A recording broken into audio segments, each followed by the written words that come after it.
ઝઘડિયા તાલુકામાં તસ્કરો સક્રિય બન્યા છે, ત્યારે તસ્કરોએ ઝઘડિયા અને અવિદા ગામે 2 મકાનોને નિશાન બનાવી લાખો રૂપિયાના માલમત્તાની ચોરી કરી ફરાર થઈ જતા પોલીસે તપાસ શરૂ કરી છે.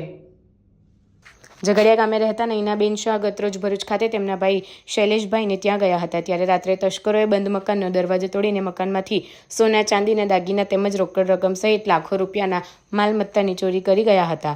જ્યારે અવિદા ગામે સુથારફળિયામાં રહેતા કલ્પેશભાઈ પટેલ પરિવાર સાથે ધૂળેટીના દિવસે વડોદરા ગયા હતા. ત્યારબાદ તેઓ આજે સવારે ઘરે પાછા આવ્યા ત્યારે મકાનનો દરવાજો તૂટેલો જણાયો હતો. ઘરમાં જઈને જોતા ઘરમાં તિજોરીમાં રાખેલ સોના ચાંદીના દાગીના તેમજ રોકડ રકમ ગાયબ જણાતા તેમને ચોરી થઈ હોવાનું માલુમ પડ્યું હતું. ત્યારે તસ્કરો સક્રિય થતા રહીશોમાં ફફડાટ ફેલાઈ જવા પામ્યો છે.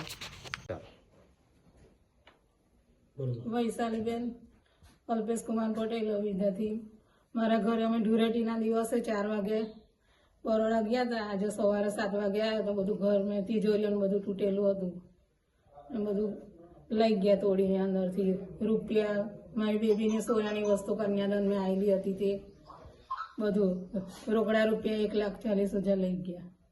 બીજું શું શું હતું?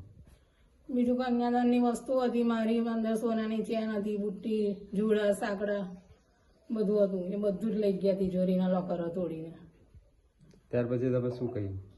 અમે પોલીસને જાણ કરી રાજપારડી. પોલીસ આવી હતી? પોલીસ આવીને ગઈ છે રાજપારડીથી. પોલીસ સ્ટેશનમાં બધું નોંધાયું છે.